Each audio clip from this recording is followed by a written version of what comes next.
Right. Greetings, everyone. Welcome to the 2023 Maternal Health Learning Series. I'm Jen Anderson, Clinical Quality Improvement Director for CHAMPS, your Region 8 Primary Care Association. Community Health Association of Mountain and Plain States, or CHAMP, supports the needs of health centers in Colorado, Montana, North Dakota, South Dakota, Utah, and Wyoming. So this is the second session in our 2023 Maternal Health Learning Series, Perinatal Mental Health Awareness, Screening, and Treatment. This series was created in partnership with the Region 8 Office of Intergovernmental and External Affairs. And maternal health, as you all know, is a federal priority area. So we are really thankful to Captain Alicia Aker for helping us to bring this series to you all. Our first speaker today is Robin Landwehr, Doctor of Behavioral Health and Licensed Professional Clinical Counselor and Integrated Care Director at Spectra Health, and also a trainer for the Mountain Plains Mental Health Technology Transfer Center. You can read all about Robin's full bio in the handouts for today's event. And so with that, let's turn this over to Robin. Robin, go ahead and share your screen. We're good to go. Excellent. Well, thanks so much for joining us. All right. Thank you so much. I really appreciate it.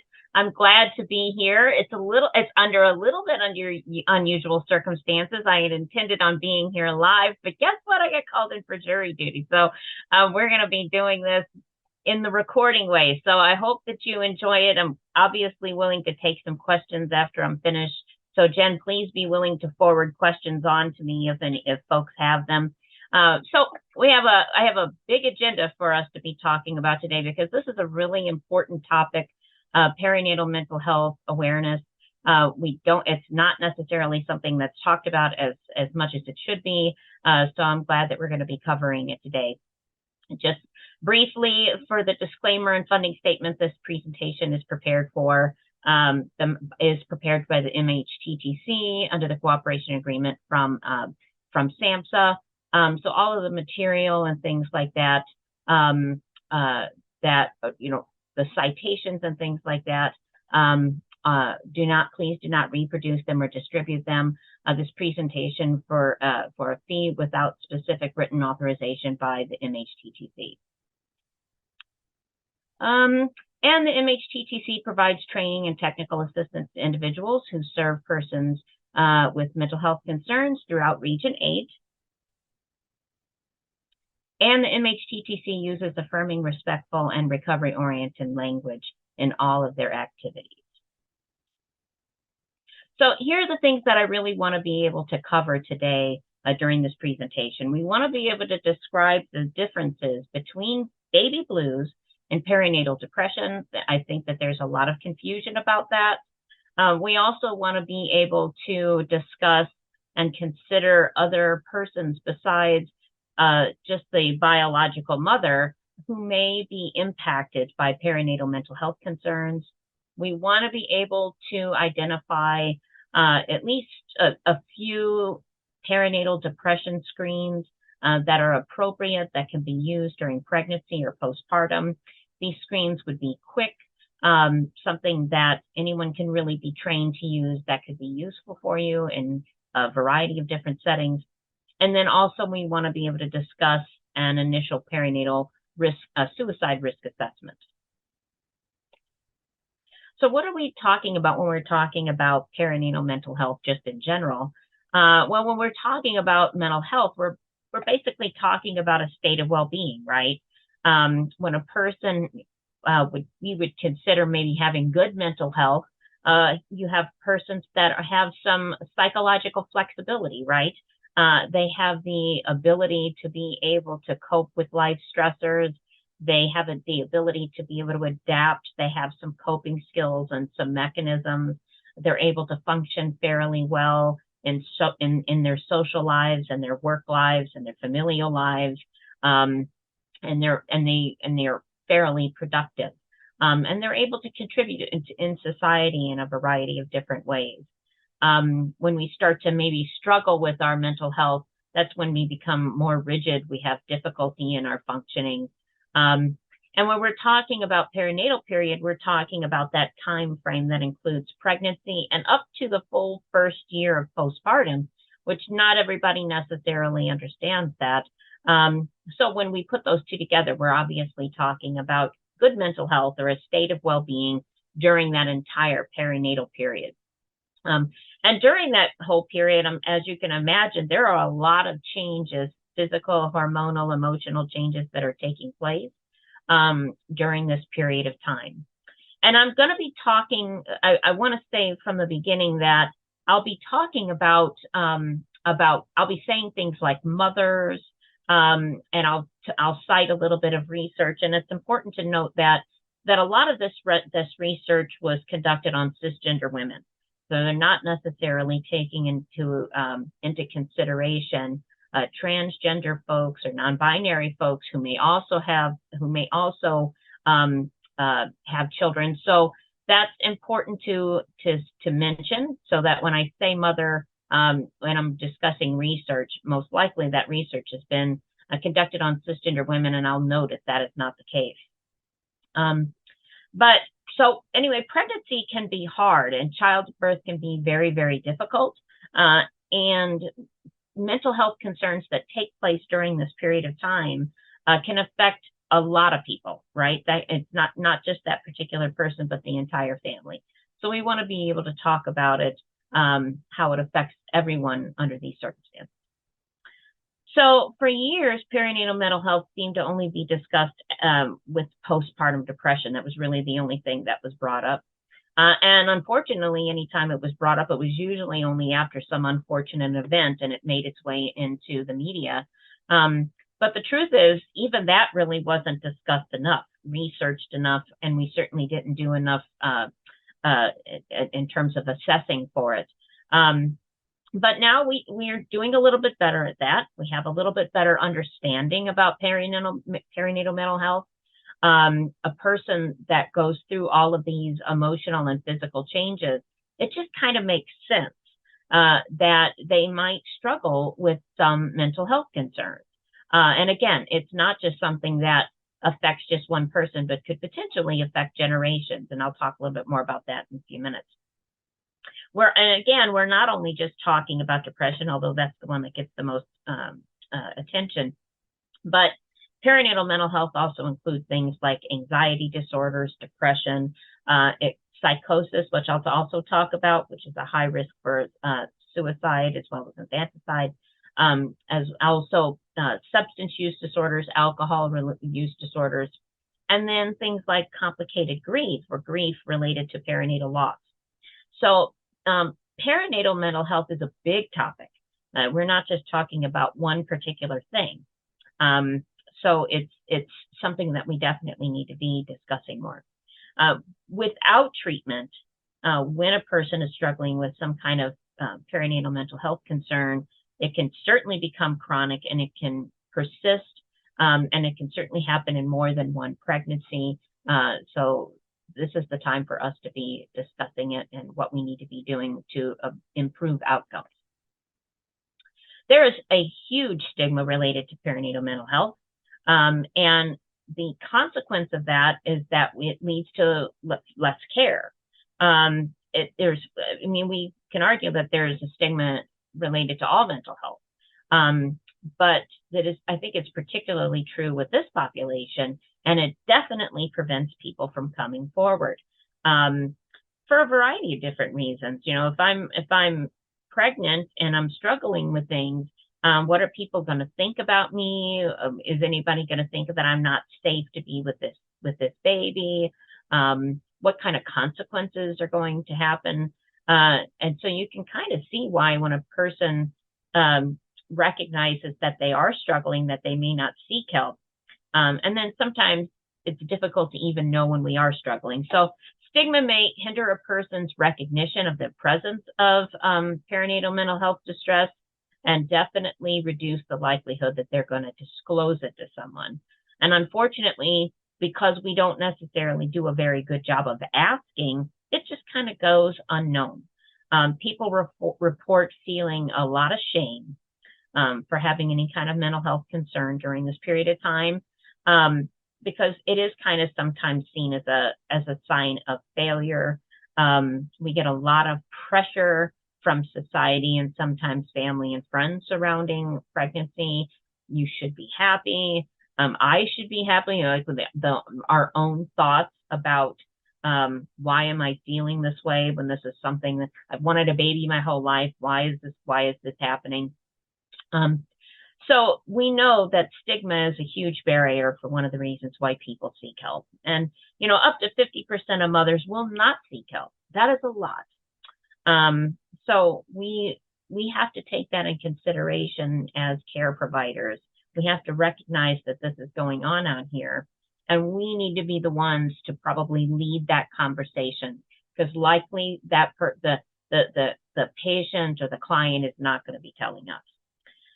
Stigma is strongly associated with shame, of being judged by healthcare providers, and it also is one of the reasons that we could see substance use disorders, and definitely the fear of child protection. I think that's actually a major thing, a major reason why folks are hesitant to talk about any kind of mental health substance use disorder concern that they may have.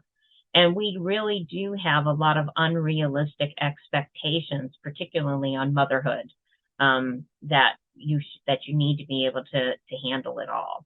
And I remember one time I had a friend of mine who had a baby, and I was talking to her and her husband, and he was telling me about how awesome she was, that she never complained about anything when she was having the baby, and that everything was okay. And then he left, and then I was having lunch with her, and I said, "So how are you doing?" And all of a sudden she just throws this out there, and she says, "It was awful. It was awful." And then she begins to tell me the real story, right? Like how she was really feeling in that moment. She didn't feel like she could say that in front of her husband. She felt like she had to have it a little bit more together. She didn't want to seem like a burden. She didn't want to seem like somebody who was complaining. And I highly doubt my friend is the only person who has kind of felt that way. So persons may experience grief, or guilt because they're not meeting their own expectations. No, there we go. So talking a little bit about perinatal mental health disorders. So talking about baby blues, that is something that comes up quite a bit. And essentially what we're talking about baby blues is, it's not necessarily depression, but it is a mild or short-term mood experience that is not uncommon. That is the result of a pregnancy, and it is mild enough that it's not necessarily something that requires any kind of intervention or some kind of treatment. During that time, after a child is given birth, this is something that can affect about 50 to 80% of postpartum women. So they can feel tearful, they can feel some sadness and some different mood experiences during this period of time. But generally, over the course of a couple weeks, they're going to start feeling a little bit better. And I'll talk more specifically about that. But just recognizing that it's a short, mild course of that happens with a mood experience that generally gets better on its own. Perinatal depression is something that's different. This is major depressive disorder that actually is occurring during pregnancy or within a year after delivery. So this is diagnosable. It is just like it is a major depressive disorder. It's just that it's associated with pregnancy. Antenatal depression is what we're talking about when we're talking about depression that is occurring during pregnancy. And obviously postpartum depression is what we're talking about when we're talking about depression after pregnancy. It is believed that a majority of postpartum depression actually was going on during the pregnancy, so it was antenatal. And most experts argue that the onset for symptoms really should be extended through the first year. And that's because we absolutely sometimes will not see some of these symptoms of postpartum depression show up until a little bit later on. So depression occurs you know, antenatally when that is during pregnancy, and postpartum depression occurs whenever after the child has been born. So multifactorial risk factors for perinatal mental health disorders. A trauma history could certainly be a risk factor for developing some kind of perinatal mood disorder or mental health disorder. And you may have heard of adverse childhood experiences studies where they're looking at things such as did you grow up in a home where there might have been domestic violence, or that there might have been substance use or some type of violence that was going on. So trauma history could certainly be something that could be a risk factor. If a person already has a history of mental illness or mental health disorders like depression, anxiety, they might have a family history of depression. That could certainly be a risk factor. And then also just not having any social support.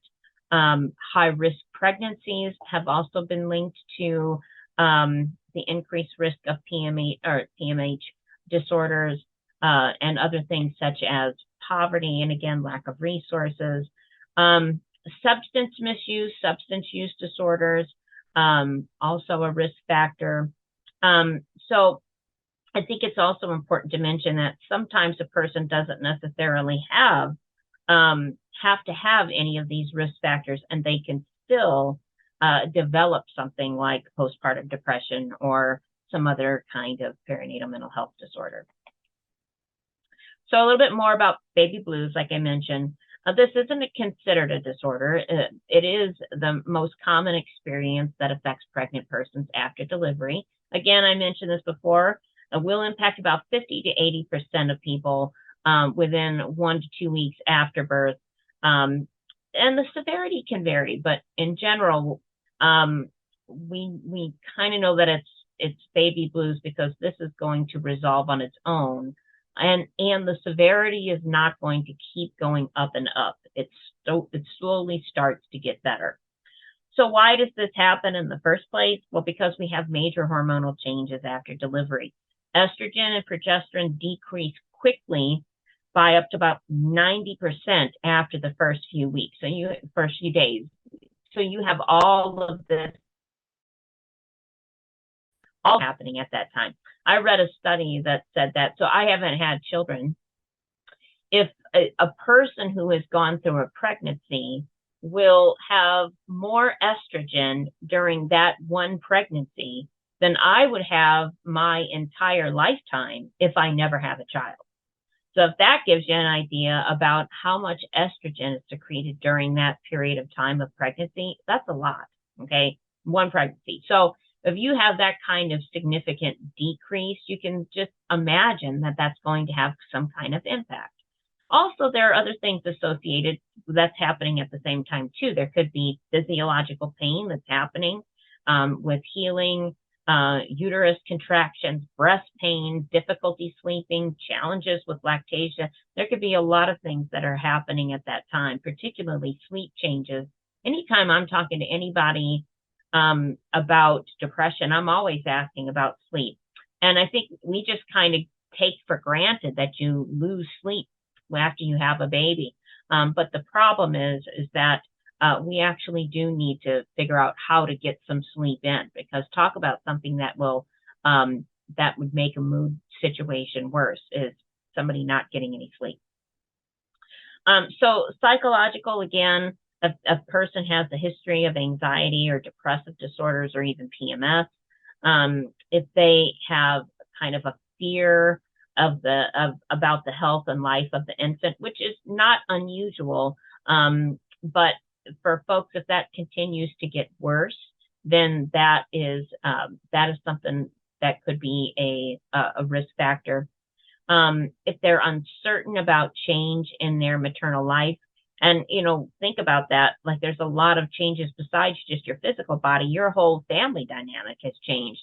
Your financial life could be changing. How you're going to conduct your career. Those are a lot of things that are on a person at that moment. Plus, a person might be concerned just about the physical changes that they're going through. So you can kind of understand both the biological and psychological risk factors that could lead to something like the baby blues. So environmental, social support systems, and living circumstances.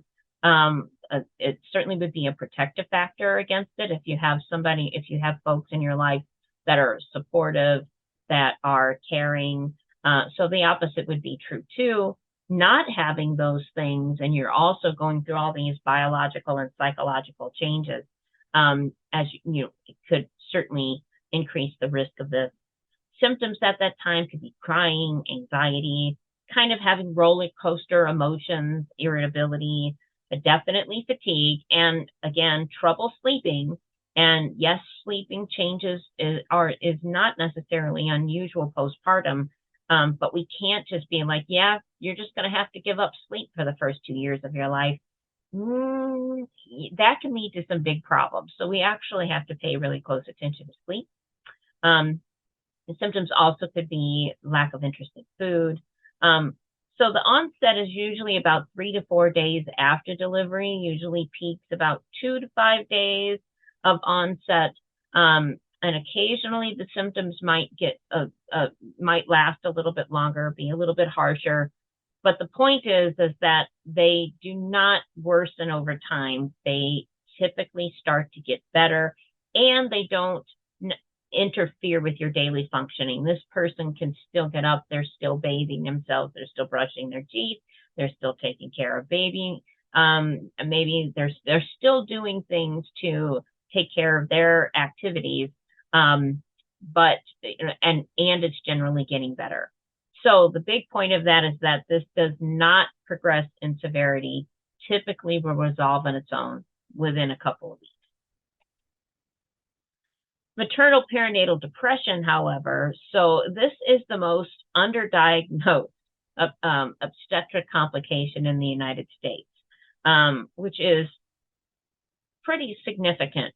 It affects at least 1 in 7 pregnant folks. So for something to be so underdiagnosed and yet it affects so many people is really disappointing. An estimated of 26% of adolescents who who might experience maternal perinatal depression. And we don't want to ignore our adolescents because there's already high risk associated with suicidality and depression with adolescents, just because they have a tendency to be more, they may be just more sporadic in their decision making. They don't necessarily always talk about what they're going through. 50 to 70% of mothers go undetected. 85% will go untreated. So some studies have estimated that postpartum depression to be as high as 40 to 60% among teenagers, and also those in lower socioeconomic status. And emerging research also suggested that more mothers develop this during the COVID pandemic, that during that period of time, we also saw a lot of maternal perinatal depression in that period. Symptoms for this are identical to major depressive disorder, even if you were not pregnant. So a person would self-report, or it might be observed, low mood, a depressed mood, that has to be present most of the day or most days, loss of interest in activities. These are basically all of the criteria for a diagnosis for a major depressive disorder. And a person would have to have 5 or more of these particular symptoms lasting at least 2 weeks. And it has to be something that is interfering with their functioning. So these symptoms are interfering with their social life, their occupational life, their family functioning, how well they're taking care of themselves. If a person is experiencing these symptoms over that course of time, then it's possible that they have major depressive disorder. And of course, and we'll talk a little about screening later on, where we are looking at, are you having any thoughts of suicide? And when we might need to intervene or do some kind of referral. Persons with maternal perinatal depression may experience decrease in social support. And that's actually true with depression too. Folks don't know what to do or say, and so they don't necessarily reach out. And when a person is experiencing depression, they have a tendency to want to isolate. They have some difficulty with self-care, poor nutrition, weight gain, and that can also lead to an increase in conflict with their significant others. It is unfortunately also a risk for perinatal substance use disorders and vice versa. So if they're using substances, it increases the risk of depression. Perinatal depression and anxiety are significantly associated with binge drinking, use of tobacco or other substances. And, one of the psychiatrists that I often sometimes train with and work with talks about the fact that co-occurring is the norm and not the exception. So it's not unlikely at all that you're going to have somebody who's going to have something like depression and they may be drinking. Depression and they're going to have anxiety at the same time. So there's quite often there's more than one thing happening, and that might require different types of support. So untreated maternal perinatal depression has been associated with things such as a higher incidence of preeclampsia, which we know can be life-threatening, failure to initiate breastfeeding or shorter duration of breastfeeding, which we know has health benefits, and even maternal suicide. So for something that we are not adequately screening for, there are obviously very, very serious consequences. Antenatal depression, there's less focus on this, and that's unfortunate because, like we mentioned in one of our previous slides, it is thought that when a person has postpartum depression, it was likely something that was happening during pregnancy. A person is very often not likely to share their symptoms of sadness because, frankly, people are supposed to be happy, right? I'm supposed to be happy. This is supposed to be the best time of my life. People are always asking about how you're doing, and generally they want to know about your pregnancy, right? And they're, are you shopping? And they want to know about names and touching your belly. And there's this expectation of happiness, which can really shut down people from being like, I'm not doing very good. And then also sometimes folks are experiencing a mistimed pregnancy, and that can bring a whole lot of different feelings associated with that pregnancy. There's a higher tendency to focus on physical health during pregnancy rather than emotional health. And honestly, I would say that's the case about a lot of health things, where we are way more likely to pay attention to what's going on with you physically rather than our emotional health. Providers and clients may misinterpret depression symptoms as complaints that are just related to some of the common discomforts related to pregnancy. So sleep issues, body aches, headaches, pregnancy brain, where people kind of describe the fogginess of things and memory stuff and concentration, when actually it could very well be related to a depression. Worries about previous pregnancy history, complications, and/or losses might actually trigger more likely to maybe trigger depression or anxiety. So postpartum depression, again, this is probably what gets spoken about the most, but this affects all cultures, ages, incomes. First-time mothers have a higher likelihood of developing it, and those who deliver prematurely. About 1 in 7 people would meet criteria for postpartum depression, and about 20% of persons who had the baby blues that we talked about will go on to develop a full postpartum depression. But notice that 20%. So most folks who experience the baby blues are going to be okay. it's not necessarily going to worsen. Symptoms usually present within 3 weeks to 3 months, but we know that it could certainly present much later on postpartum. Peaks at 2 months postpartum, but again, the risk can remain up to a full year. Some evidence suggests that the accumulation of stress in that first year can contribute to this, which is the reason why we need to think about the potential of it not developing until later on in that first year, when things really maybe start to become challenging. So if it's not treated, if antenatal depression, postpartum depression is not treated, what are the consequences of it? Well, they're major. Antenatal depression, a person could get poor sleep, they're less likely to breastfeed, it can affect bonding, and again, that increased risk of preeclampsia, placental abnormalities, miscarriage. There are a lot of potential risks associated with antenatal depression, and also can affect the fetus. So delayed fetal development, higher rates of prematurity, and even low birth weight. And of course, with postpartum depression, also can affect breastfeeding.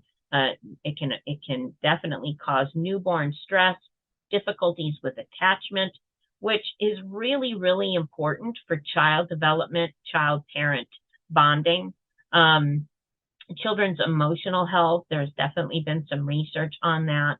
And it can also trigger the onset of a chronic major depressive disorder. And honestly, once a person has a major depressive disorder, there is a likelihood that it will reoccur again down the road. So we definitely want to be mindful in getting this diagnosed so that it can be treated, and we can also be monitoring for any potential chance that a person might relapse into a depression. And it is the greatest risk factor for maternal suicide and infanticide, along with folks who are experiencing psychotic symptoms with their depression, which I'll talk about in a little bit. So what is the treatment? This is not, baby blues are going to generally go away on their own. Are they going to go away on their own? If they're continuing on, then you may be looking at a depression. But maternal perinatal depression is likely not something that's going to be resolved without some kind of treatment. And it can become chronic, and it can certainly extend on to other pregnancies. And when I talk about depression with people, I tell them that, depression can get worse without your permission.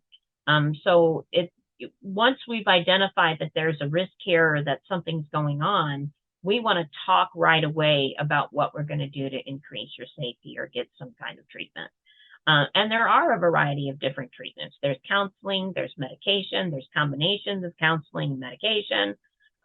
There are definitely, for folks, and like in our clinic, a lot of times a person is experiencing a lot of stress because they don't have certain types of resources, maybe they don't have secure housing, maybe they don't have medications.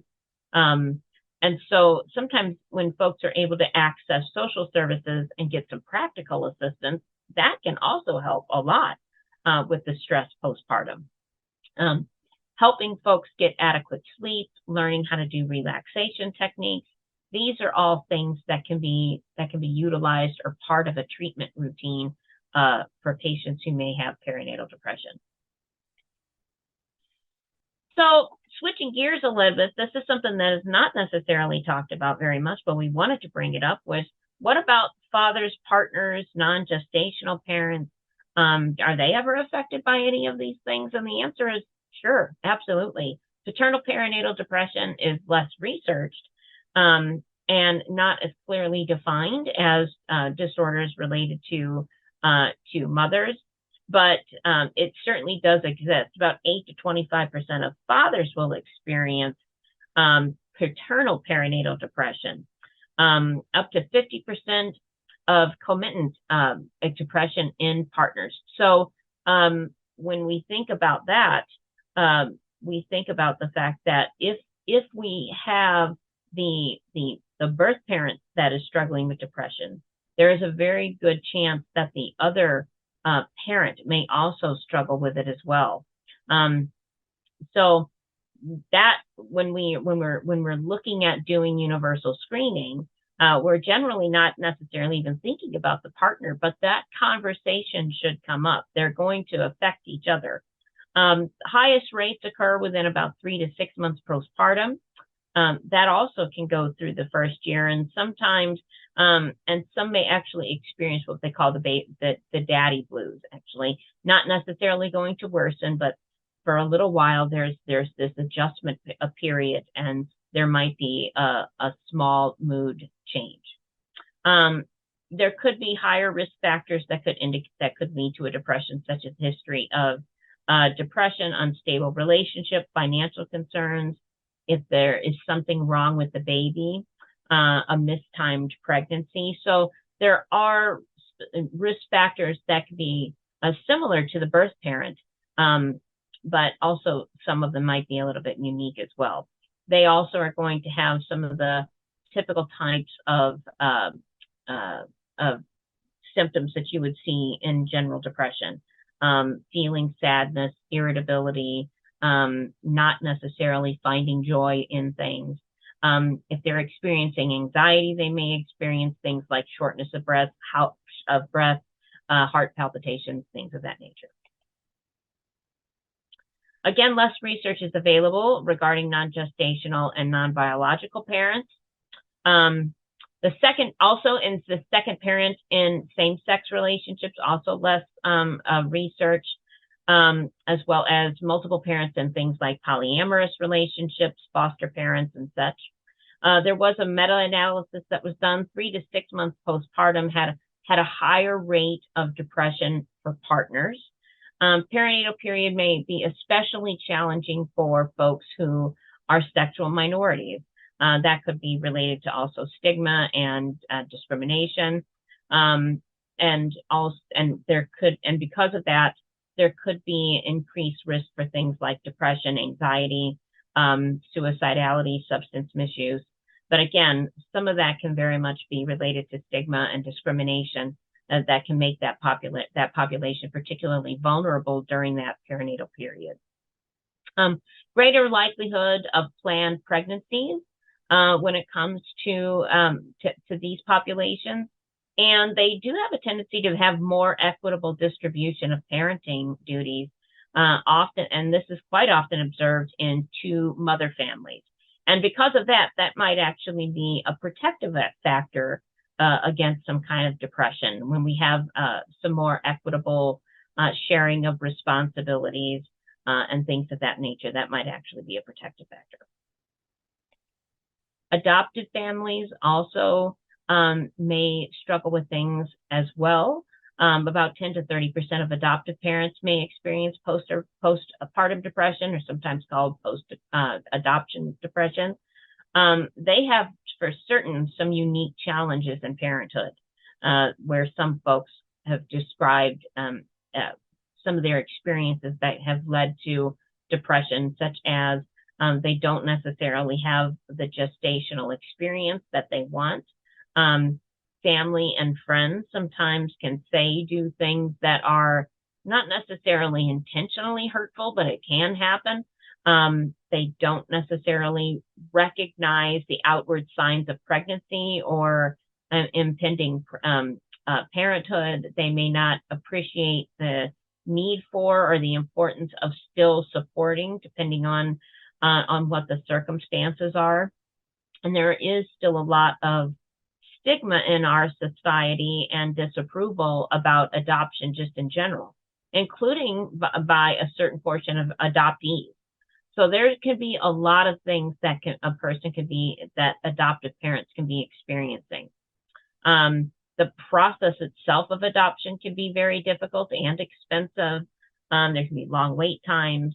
And then also contributing factors as well. Parents, mothers, they need to know how to do things, the expectation of bonding, and also probably a reluctance of being able to say that you may be struggling with things like bonding or attachment. Perinatal suicide, want to talk about that as well. This is the leading cause of maternal death. It's estimated that maternal death rate of about 1.5 to 4.5 per every 100,000 people.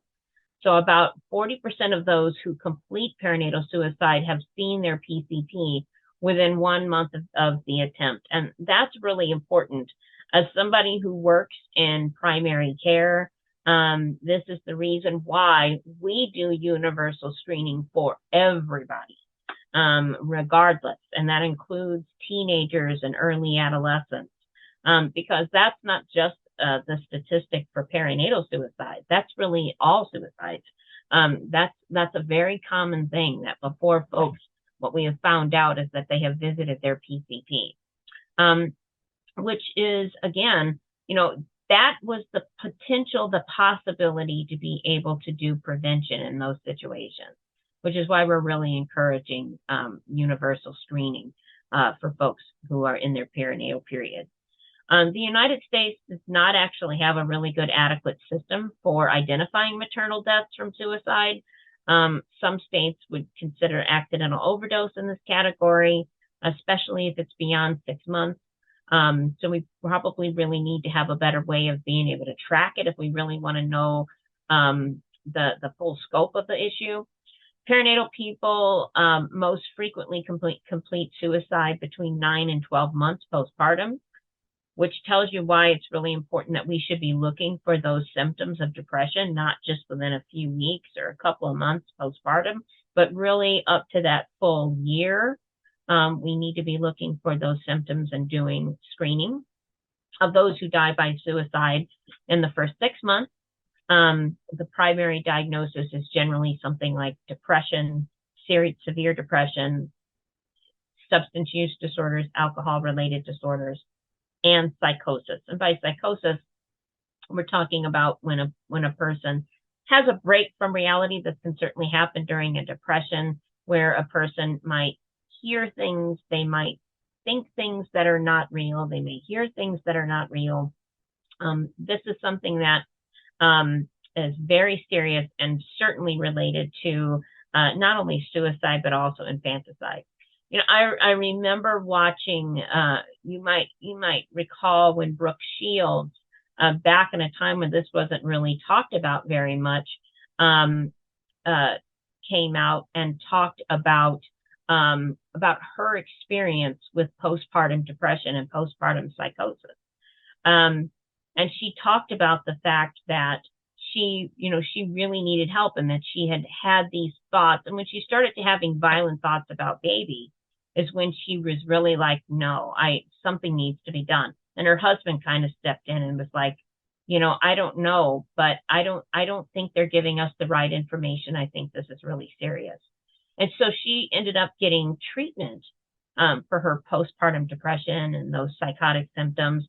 And things obviously started to get better. Now she'll tell you that it was a road. Like, it wasn't just they handed her a prescription and things got better, but it did get better over time. And when she found out that this is actually not an experience that was just hers, that it's way more common, she wrote something out about it. And of course, that turned into a big thing, because if you remember, Tom Cruise was kind of talking about it and saying that, this isn't a thing, something along those lines. But it really is, and it generally is going to require some kind of intervention. And of course, that comes with us, first of all, being willing to recognize the symptoms, and universal screening is the best way of being able to do that, and acknowledging there's a problem, and also creating safe places for folks to say that they're struggling. Perinatal suicide risk factors, again, if there's a history of psychiatric illness, I've mentioned that quite a bit. So we do need to be thinking about, what is this person's history? And if a person has, I have a friend of mine who has bipolar 1 disorder, and when she was going to get pregnant, there was many, many conversations with their provider about their medication, what they were going to do. This had to be really thought out carefully, and their symptoms were tracked. That may not sound like fun, but the person was really trying to be responsible, recognizing that they had these higher risk factors. And I also, you know, want to mention that, in terms of postpartum depression, we sometimes talk about traumatic birth. Um, I worked with somebody whose wife had a traumatic birth, it was a first time birth. And when he came back to work, I just kind of in passing, I don't remember what we were talking about, but I just said, yeah, unfortunately, sometimes we really have to watch for postpartum depression for folks who have these really traumatic births. And he was like, what? And I was like, yeah, there's that risk factor. And he was like, all these days that I was up there, nobody even mentioned that that could potentially be something that could happen. And so we talked a little bit more about it. So we need to be educated and we need to be talking about it during these periods and even before again, as in the case of my friend who had bipolar disorder, even before pregnancy, if we can, if while we're doing family planning. If the person's had a history of suicide attempts, abrupt stopping of some type of psychotropic medication could obviously be a risk factor. Intimate partner violence, sleep disturbances, and if the person if they become very decreased in their responsiveness to the babies or the infant's cues, less engaged. When these kind of things can happen, we could be looking at risk factors. So some things to look for, suicide warning sign cues. I usually talk about the verbal and behavioral and situational cues. Sometimes folks really do directly tell you that they're thinking about harming themselves. And when this has happened, I've had some people tell me that somebody would not just come right out and say something like, I'm going to kill myself if they meant it, right? Like it seems so unbelievable to somebody who could not imagine wanting to die by suicide that we sometimes just kind of blow off that a person has just said that as if they didn't, as if they were just joking. But the truth is that in many cases there really are cues and signs that somebody is at least thinking about or considering suicide. And sometimes it's direct. A person will tell you directly or indirectly, but by saying things like, I can't handle this anymore. I'm useless to my family anyway. I would be better off dead. They would be better off without me. And so, as we're looking at and screening people and talking to people and looking for potential, clues, we want to pay attention to what a person says.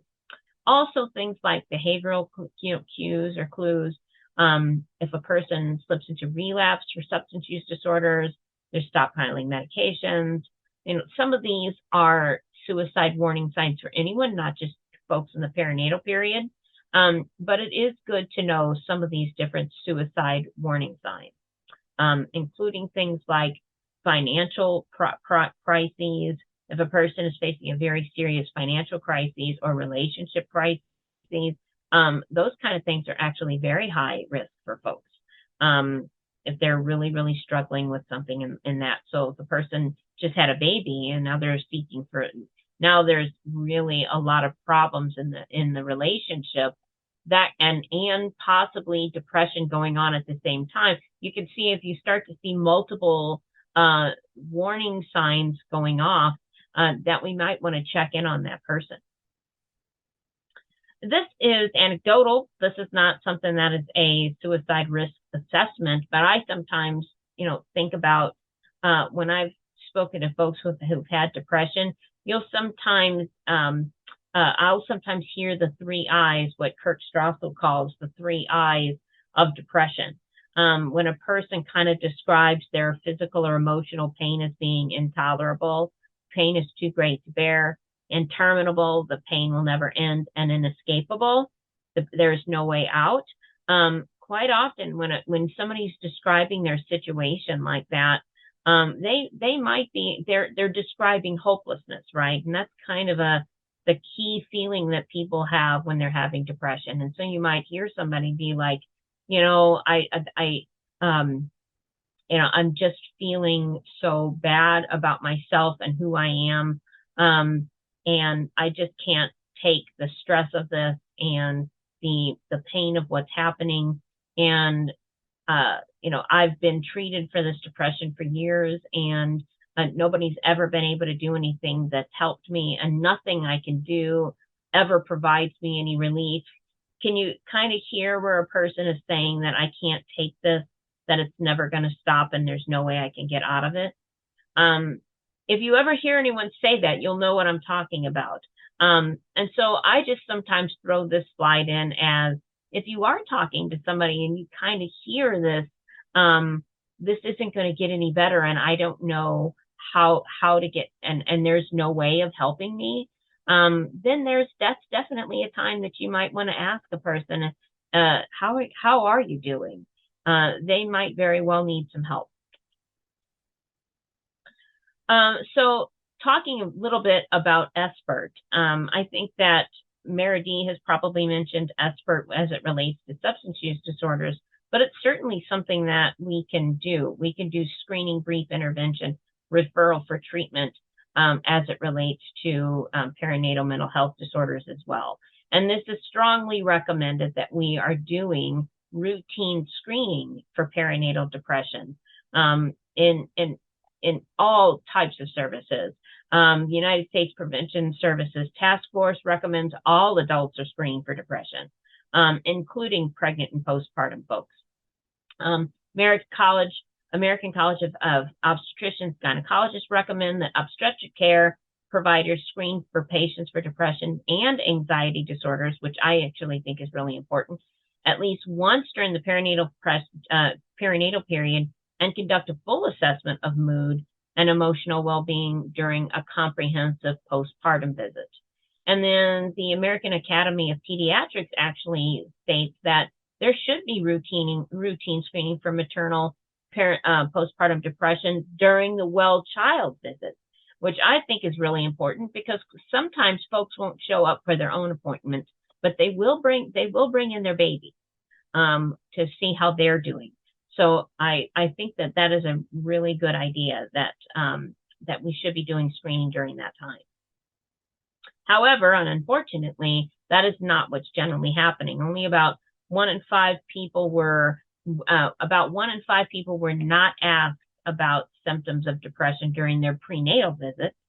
1 in 8 were not asked during their postpartum visit. And that is why we see the statistics that we've seen. 70% of persons with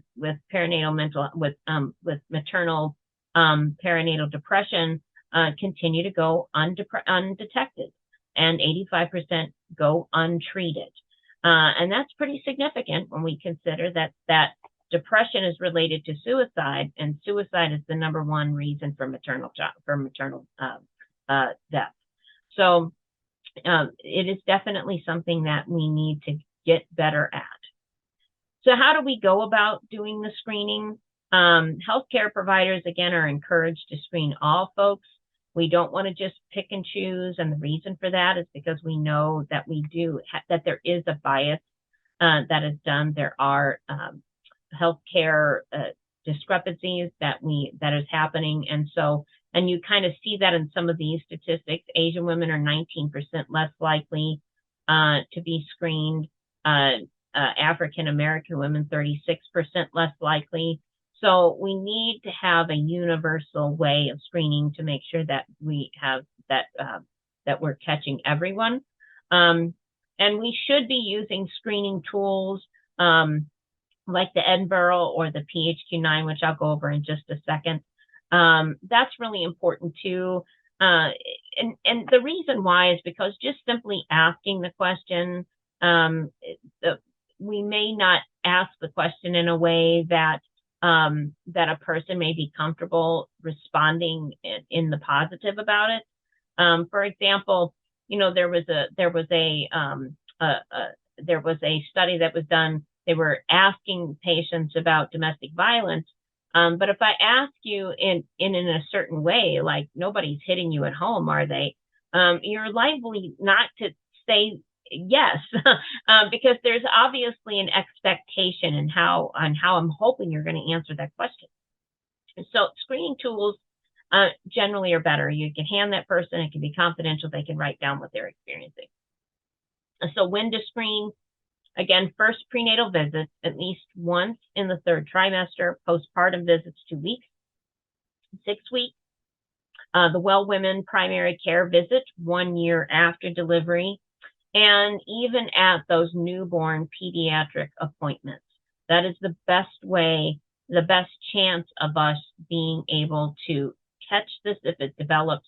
And honestly, even if, we also like to be able to do depression, to be able to do prevention. A person doesn't necessarily have to have a full depression, but you might start to notice subtle changes in their mood. And we might be able to do something to head that off at the pass. That would actually be best than just say it looks like sleep is really starting to get to you, or what's been happening last time you were here, it looks like you're feeling a little bit more exhausted. We might be able to do something and get out ahead of this before it's that severe. The Edinburgh Postnatal Depression Scale, and I'm not going to go into all of these in detail, but this is probably one of the most recommended depression scale that can be used for postpartum depression. It does not take very long, 2 to 3 minutes, and it has good sensitivity and specificity. And again, because it's quick, it's just 10 self-reported questions. It's good for different. It's good in different environments like primary care, and can be very helpful in being able to detect if there's a potential depression. This is just kind of an example of it. Other things that might be used, we don't actually use the Edinburgh in our clinic. We use the PHQ and the PHQ-9, the PHQ-2 and the PHQ-9. And we use the PHQ-2 for universal screening for everyone. We use the PHQ-A for adolescents. However, if we already know that the patient has depression, then they always get the PHQ-9, because the PHQ-9, which I'll show you in a second, has the suicide question in there, asks about thoughts of suicide. The PHQ-2 is a very quick screen, but it is a really, really reliable and valid instrument. And if a person does screen 3 or greater, there is a good chance that this person may have a major depressive disorder, in which case we can then further evaluate what's going on. And the way we do it in our clinic is they score positive on this, then they get the full 9. And that would be this question. This questionnaire, the PHQ-9 questionnaire actually has all of the criteria for being able to diagnose major depressive disorder. And you can kind of see some of them are highlighted. So this can be used to help with diagnosis. It can also be something that's used to help for also looking at severity. And sometimes we've also used it to be able to track the patient as they're being treated to see if their symptoms are getting better. Our electronic health record actually allows us to be able to do that and present those scores graphically to be able to show if there's improvement over time. So again, it just kind of depends on what works best for your place. But we've chosen to use the PHQ-2 and the PHQ-9, and that's worked really well for us. So when it comes to brief intervention, what do I say to someone that I'm worried about? If you're not a therapist and you have somebody who you suspect may be thinking about suicide or may be depressed, and even when you are a therapist, it can be very uncomfortable when we feel like somebody really has something going on. So if that's the case, sometimes you can take an indirect approach and just say, hey, how are you doing? Have you been, some folks that are feeling this way, sometimes, they might sometimes have, symptoms of depression. If I'm worried about somebody thinking about harming themselves through suicide, I might ask that directly. I see, I'm a little bit concerned about what's going on and some of the things I'm hearing you say. Have you thought about suicide? Has that been something that you have considered? Or some folks, when they've described things the way you've described things, they've also said that they have had thoughts of suicide. Has that been something that you've ever had? And if they do affirm that, then we want to go and we want to find out some of the more specifics of that, like when, like now, or when, or currently, or has this happened in the past? And of course, how, and if the person has access to something like that, or to something to harm themselves. And if so, that gives you a chance to, we call it cuss. I'm concerned about what we're talking about, and I would be really uncomfortable ending this conversation without having some kind of plan for how we can get you help, because I'm worried about your safety. So that would be that whole cuss. I'm concerned, I'm uncomfortable, and I'm concerned about your safety. So just cuss at people. So these are things that I might do. And then depending on the answer, I'm going to try to get that person to help right away, right? I'm going to be like, have you considered going to your doctor? Have you considered going to the hospital? I might actually involve the family member. Who can we talk to that we can trust about this information? And if they say no, or if they say, well, I've thought about it, but not right now, then that's a great time to be able to say, okay, well then who can we get in contact to talk about help in the future? Because I really don't want you to be experiencing this. How can we find some help?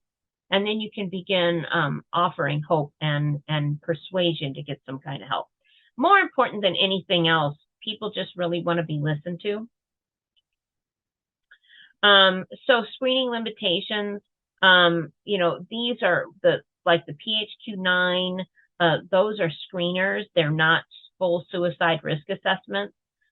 Folks generally have to have some training on that. And so these are resources that we just put in the slide deck, that if you're interested in having more information about suicide prevention training, you can certainly go to these resources. And then really quickly, I did put something in here about policies and procedures for suicide crisis. This could be for anything. But generally, if you're thinking like, okay, what do we do if it happens in our clinic or in our space? I would suggest these things to be part of your policy, that you consider, what do we do if it's in person versus over the phone? Because those are two different things. How do we satisfy our transportation? Because we certainly wouldn't encourage you to bring somebody in your personal car. What do I do if I have a patient who's willing to get help versus unwilling to get help? So these are things that you might want to consider. In our clinic, I would tell you that most patients are willing to get help. If you talk to them and they affirm that they're thinking about harming themselves, most folks are willing to get help.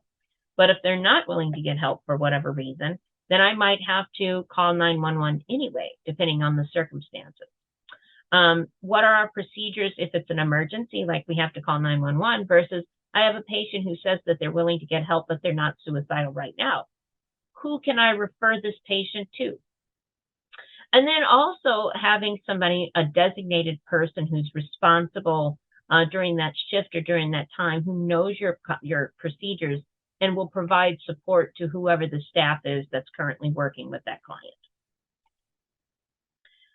In general, you want to know that immediacy is important. Once something has been identified, we want to have it on hand, like what are our emergency options, what are our urgent options that are available to us, and warm handoffs are best.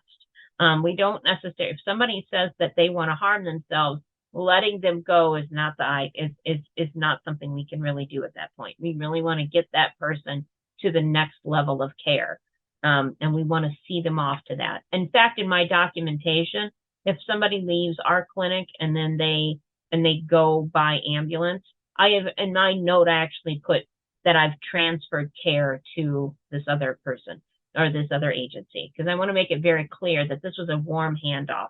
This patient is going from my care to their care.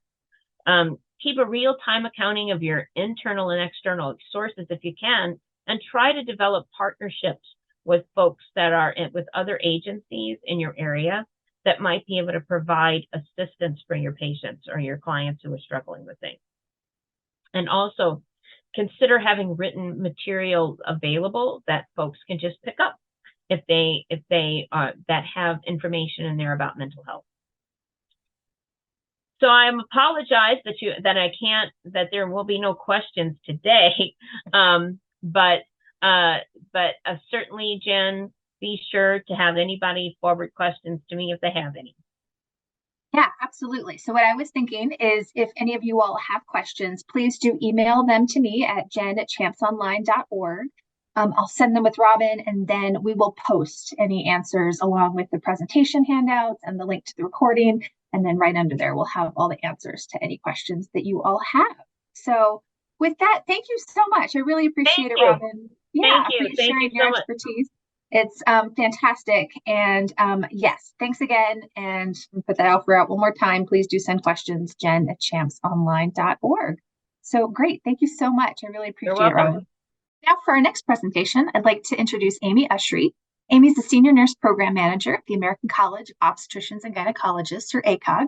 Of course, you can read her full bio in the events handouts for today. Amy's going to walk us through 2 of AIM's new safety bundles. Amy, over to you. Hello, everyone.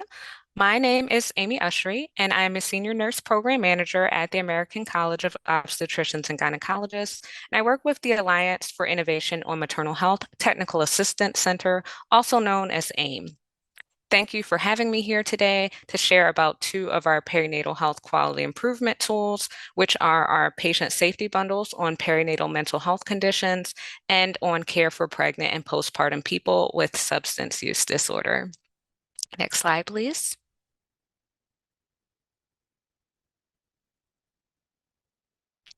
My objectives today are to briefly introduce the AIM Technical Assistance Center and explain what it is that we do, and then I'll move into providing an overview of the patient safety bundles. Finally, I'll share how you can access bundles and the associated resources if you would like to learn more. Next slide. First, AIM has been around for a little while now. We first received funding from HRSA's Maternal and Child Health Bureau in 2014. And since then, we've worked with teams and multidisciplinary partners across the United States on ways to make birth safer and to improve maternal health outcomes. And in 2023, we received our most recent round of funding and have shifted to a technical assistance center model. Next slide. As a technical assistance center, we continue to be funded by HRSA MCHB through a cooperative agreement under which we develop resources and provide support for implementing AIM bundles, which I'll talk about today. Next slide. The primary objective of AIM is to provide comprehensive, high-impact technical assistance to the entities implementing the AIM Quality Improvement Initiative in the United States. Assistance provided supports best practices that make birth safer, improve maternal health outcomes, and save lives. Next slide. Our additional objectives are shown here, and I won't read through all of them, but they generally involve increasing uptake of bundles and supporting their implementation. Next slide. And so to meet these objectives, we provide direct technical assistance to state teams. We facilitate learning opportunities such as communities of learning, webinars, and a resource library. And we provide support with data strategies for maternal health quality improvement. Next slide. AIM is aligned with, and we work in tandem with existing maternal health initiatives, such as maternal mortality review committees, which illuminate the patterns and trends in maternal deaths and highlight the areas for quality improvement. And based on this data, AIM has developed tools and resources such as bundles that address these areas. And then state quality improvement teams then use the AIM tools and resources to help implement clinical quality improvement efforts in settings across their states or regions. Next slide. So now that you know a bit more about the background of AIM and you've heard me refer to patient safety bundles, I'll provide a bit more detail about what a patient safety bundle is. AIM patient safety bundles are loosely built on the Institute for Healthcare Improvement, or IHI's concept of bundles, which they coined. According to IHI, a bundle is a structured way of improving processes of care and patient outcomes through small, straightforward sets of evidence-based practices, generally 3 to 5. And when these practices are performed collectively and reliably, they've been proven to improve patient outcomes.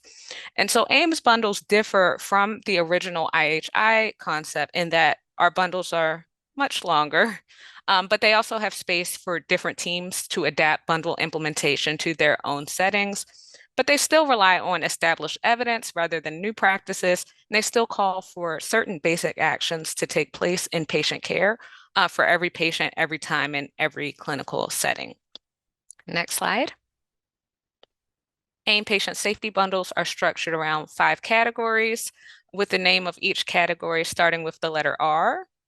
And those categories are readiness, recognition and prevention, response, reporting and systems learning, and respectful, equitable, and supportive care, which is incorporated throughout. Next. Yep, so there you can see incorporated throughout the other R's. And moving to the next slide, you'll see the 8 core AIM patient safety bundle topics, which are shown.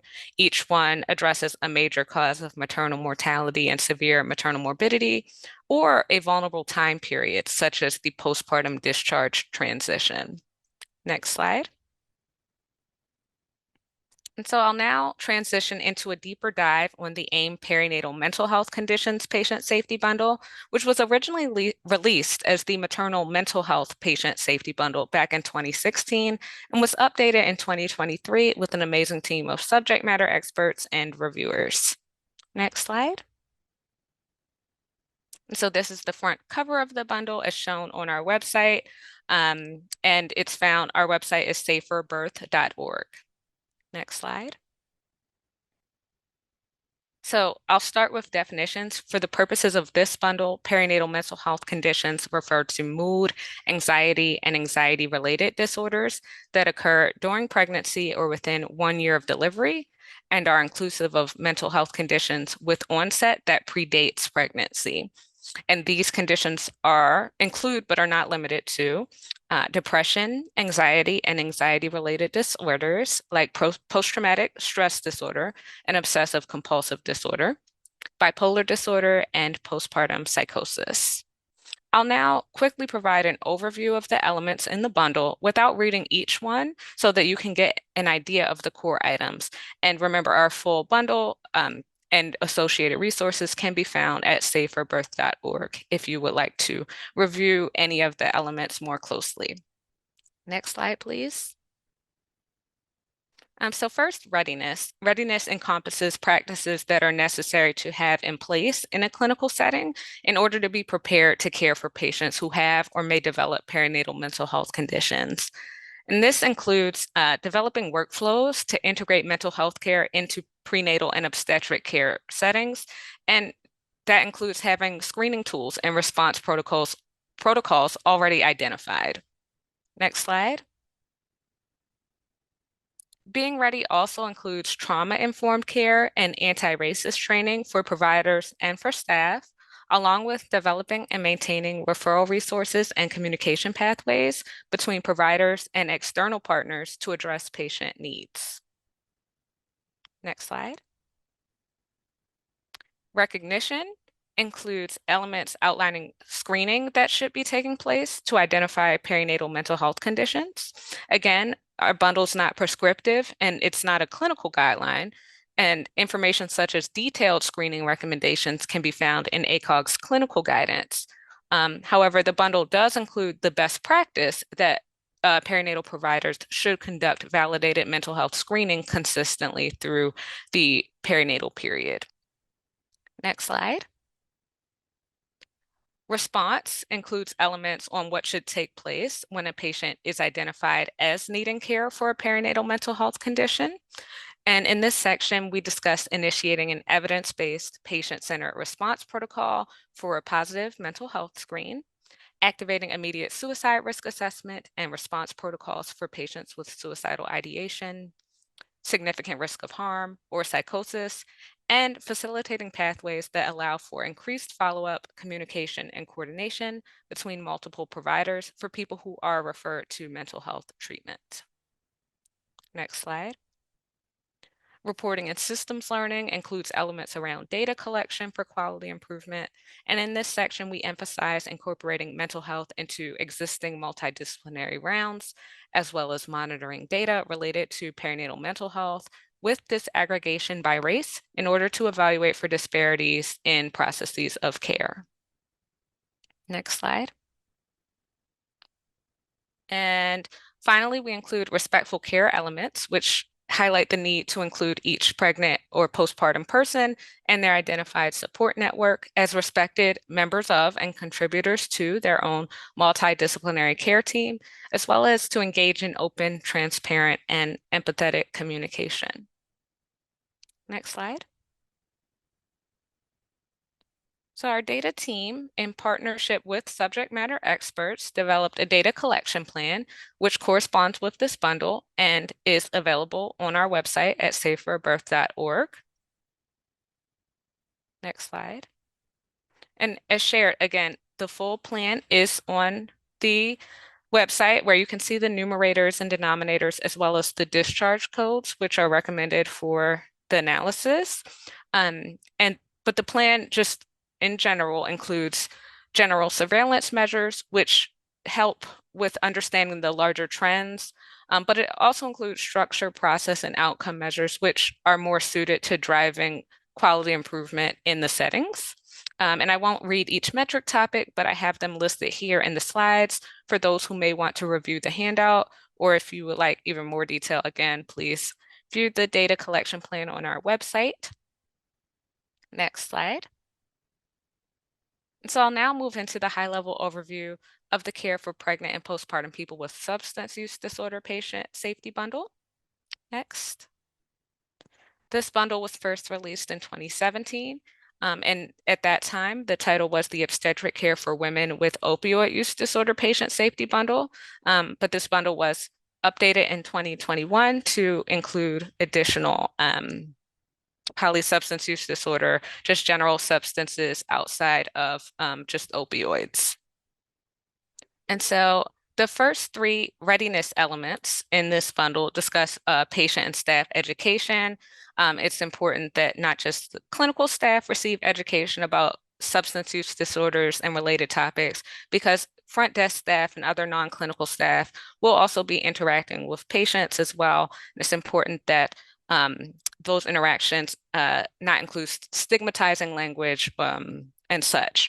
And in addition to trauma-informed care and anti-racist training, we highlight that staff receive guidance on federal and local notification guidelines, helping staff gain clarity on what is required as far as reporting to child welfare, allows staff to go into any conversations with patients in a more informed manner where they aren't feeling forced to make a report if it's not truly indicated, and they can better communicate with patients around these guidelines.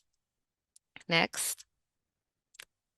The next three readiness elements are about coordinated clinical pathways and putting together multidisciplinary teams, also putting together sets of resources for referral and maintaining that list.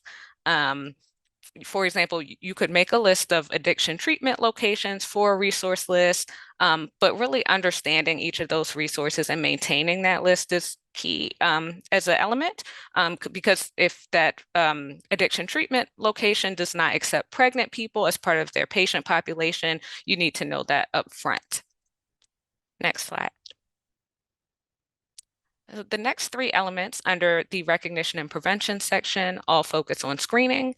The first element recommends universal screening for all pregnant and postpartum people using validated self-reported tools and methods. And it's important to emphasize that this refers to a validated set of questions and not a urine drug test. ACOG guidance recommends against using urine drug testing as screening. And it's also important to screen for medical and behavioral health needs, as well as structural and social drivers of health. Next slide. Moving into the response elements, these focus on the things that care teams need to do when they are providing care for someone who has a substance use disorder. And I won't read them all, but we'll highlight the first element, which is assisting pregnant and postpartum people with SUD to receive evidence-based, person-directed SUD treatment. Next slide. And next, for reporting and systems learning, we discuss disaggregating all data collected by race, ethnicity, and payer if possible, as well as convening a stakeholder group, which includes people with lived experience, in order to share successful strategies and identify opportunities for improvement. Next. And then finally, the respectful care section includes elements emphasizing open and transparent communication, including the patient in their own multidisciplinary care team again, and particularly for this bundle, respecting the patient or postpartum person's right of refusal in accordance with their goals and values. So again, we have a data collection plan available for this bundle as well, and that's on our website at saferbirth.org. Again, I won't go through all of the metric topics, but we have surveillance, structure, process, and outcome measures, which can be found in detail in the plan. Next slide. Each bundle has a package of resources which provide greater detail on how to implement. These include an implementation guidance document, a resource list, a data collection plan, and a change package, all of which can be found on our website. And so now that you have a better sense of what is in the bundles, I do want to highlight just a few of the complexities inherent with bundle implementation. First, most bundles have traditionally been implemented in inpatient settings, but screening and care for perinatal mental health and substance use, it has to take place both inside and outside of these settings. And this can be challenging for quality improvement metrics because while it is improving, states still report many challenges with linking data across inpatient and outpatient settings. And additionally, bundles are tools. While they are evidence-based, they are not designed to be overly prescriptive because each state and setting is different and has its own unique factors, which will make implementation look different throughout the country. Next slide. So last but not least, how can you get connected to AIM in your state? You can contact our national team directly at aim@acog.org. Also, you can visit our website. Again, it's saferbirth.org, and follow our social media channels, which can be found through our website. Next. All right, again, please follow us on our social media channels, LinkedIn, Facebook, Instagram. We also have Vimeo. And that brings me to the end of the presentation. Thank you so much. And again, you can reach out to us at aim@acog.org or visit our website at saferbirth.org to learn more. Thank you so much. Excellent. Thanks so much, Amy. I really appreciate it. And for all of you watching, these slides are going to be posted with the event handouts, posted to the CHAMPS website with the recording, so you can access all those fantastic resources. Amy, thank you so much again. Thank you.